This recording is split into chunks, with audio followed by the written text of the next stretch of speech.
आज से 5000 वर्ष पहले इस सारे संसार पर क्षत्रियों का शासन था। केवल 5000 वर्ष में हमारा इतना पतन हुआ कि आज संसार में सुई की नोक रखने जितनी जगह पर हमारा शासन नहीं। शासन आते हैं और चले जाते हैं, ये कोई बड़े पतन का सूचक नहीं है। लेकिन आज से 5000 वर्ष पहले तक इस संसार के सर्वश्रेष्ठ ज्ञानी, इस संसार के सर्वश्रेष्ठ तपस्वी, इस संसार के सर्वश्रेष्ठ योद्धा, वीर, सूरवीर हमारे समाज में थे। आज न हमारे पास शौर्य है, न पराक्रम है, न ज्ञान है, न तपस्या है। आज 15 मिनट खड़े रहने में 5-7 सूरवीर धराशायी हो जाते। ये हमारी शारीरिक स्थिति। मानसिक स्थिति ये है कि हमारे को कोई कितना ही कहता रहे, हमारे दिमाग के अंदर अच्छी बात घुसती है। हमको इन पतन और पराभव के कारणों को ढूंढना पड़ेगा। हम चाहें कि हम जैसे जैसा जीवन जीते रहें और क्षत्रिय बने रहेंगे, ये संभव नहीं। भगवान का पतन कैसे हुआ?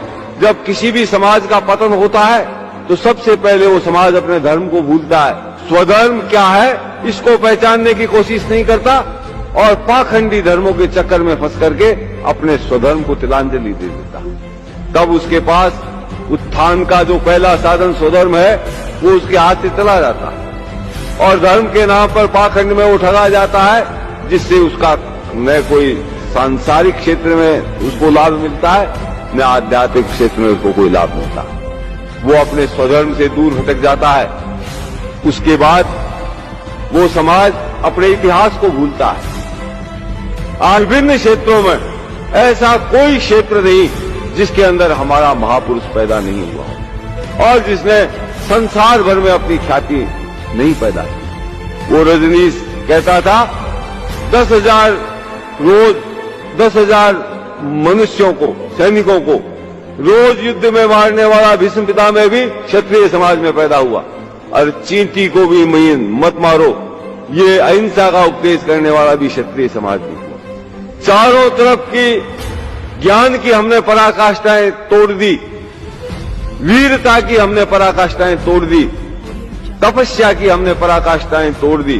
संसार में आज तक विश्वामित्र से लंबी तपस्या करने वाला संसार में कोई तपस्वी हुआ है जो संसार में आज तक कोई नहीं कर सका, जो राम के काल में नहीं हुआ, जो महाभारत के काल के अंदर नहीं हुआ, वो राजपूत काल में राजपूतों ने करके दिखाया।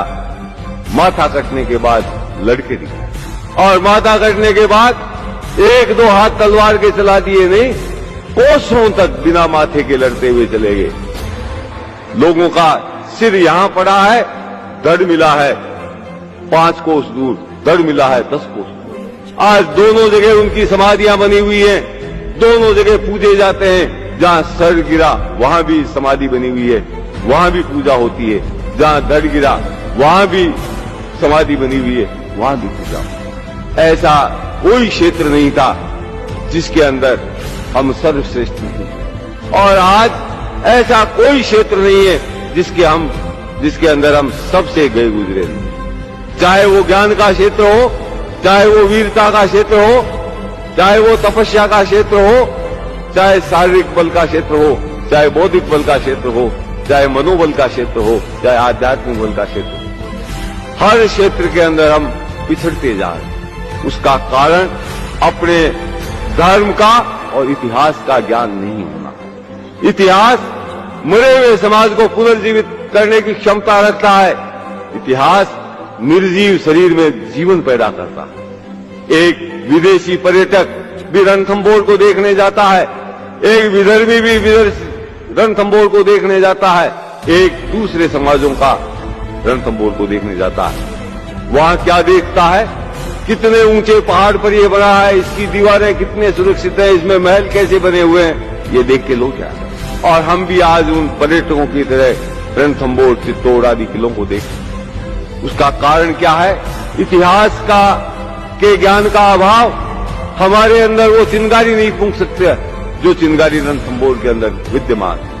यदि हमको इतिहास का ज्ञान होता तो कोई भी राजपूत रणथंभौर के किले की सीढ़ियों पर चढ़ता तब उसका कलेजा धक धक करने लग जाता, कहीं ऐसा नहीं हो अंदर जोहर हो रहा हो, मैं अंदर प्रवेश करूं, कहीं जोहर की जलती ज्वालाएं मेरे को नजर नहीं आए, कहीं ऐसा नहीं हो जीत कर भी दुश्मन के झंडों को आगे करके लौट रहा हमीद जोहर के निराशाजनक प्रदर्शन को देख करके अपने जीवन से निराश हो गया हो, वो कहीं अपना मस्तक काट करके शिव जी के ऊपर नहीं चला रहा। इस इतिहास का ज्ञान नहीं है तो हमारे लिए रणथंभौर एक पत्थरों की दीवारों से अधिक कुछ नहीं, एक पत्थरों का संग्रह मात्र है। आज हम अपने स्वधर्म को भूल रहे हैं, पराये धर्म को अपना धर्म समझ रहे हैं। कृष्ण भगवान ने गीता में कहा है, श्रेया नाम स्वधर्मो विगुण पर धर्मो भयाव, तेरे स्वधर्म का पालन करने में ही तेरा कल्याण है।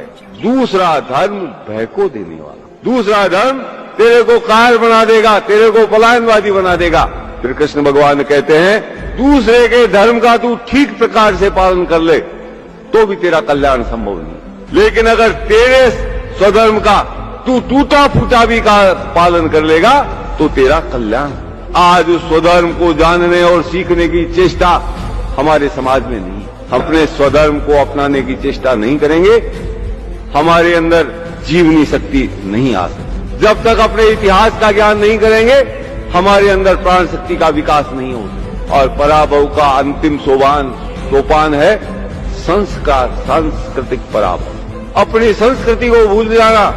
आज भी हर दिन हमारा बोल चाल, रीति रिवाज, खान पान, रहन सहन सब दूषित होता है। इस पूंजीवादी सभ्यता और पूंजीवादी संस्कृति यानी विदेशी सभ्यता और विदेशी संस्कृति यानी ईसाइयत की सभ्यता और ईसाइयों की संस्कृति का प्रचार आज इस देश के अंदर चैत्र शुक्ला प्रतिपदा को कोई नया वर्ष नहीं मनाता। 1 जनवरी को ये धर्म के ठेकेदार बने हुए शुभकामनाएं देते हैं, नए साल की शराब पी के नाचते हैं।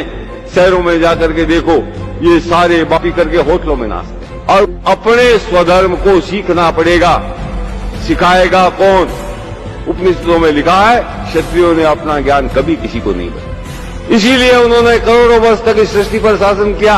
हमारे धर्म का कोई ग्रंथ नहीं है जिससे हम ये सीख ले कि ऐसा शास्त्र धर्म हमको, जो हमारे श्रेष्ठतम ग्रंथ हैं, उपनिषद, वाल्मीकि रामायण, महाभारत, गीता आदि के अंदर सर खपा करके ये ढूंढना पड़ेगा कि हमारे पूर्वज किस रास्ते पर चल करके इतने महान बने। उस रास्ते को हम स्वयं ढूंढें, उस रास्ते पर अग्रसर हों, तब हमारा उत्थान संभव है। लेकिन आज राजपूतों के गांवों की, राजपूतों के परिवारों की और राजपूत नवयुवकों की सबकी मानसिकता यह है, पेट कैसे भरा जाए। पेट भरना कोई समस्या नहीं, कुत्ता भी अपना पेट भरता है। किसी को भूखे मरते सुना क्या आपने? कुत्ता फला जगह भूखा मरता पेट की आग में इतनी क्षमता है कि वो आदमी को दौड़ा करके अपना पेट अपने आप भर ले। मनुष्य में और पशु में अगर कोई अंतर है, पशु भी पेट भरता है, बच्चे बच्ची पैदा करता है, और मनुष्य भी ये काम करता है।